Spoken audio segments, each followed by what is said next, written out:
Good afternoon everyone. Today I'm going to be showing you how to enable how to change various light settings you've got in the car.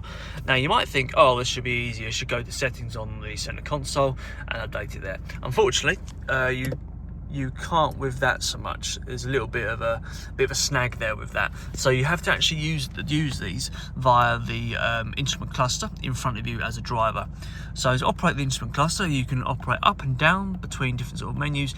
You can also go side to side. Now we want to go side to side, but when we're doing this, we want to make sure that we keep clicking on this, because otherwise, as you just saw there, the screen does disappear. So if I go side to side, I'm going to want to find the option that says settings. I'm going to click OK. I'm then going to go down to light, make sure that's highlighted, and press OK.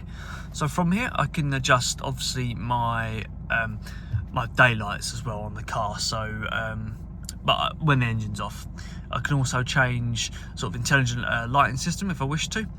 I can also choose whether I want to have adaptive light system, adaptive light beam on.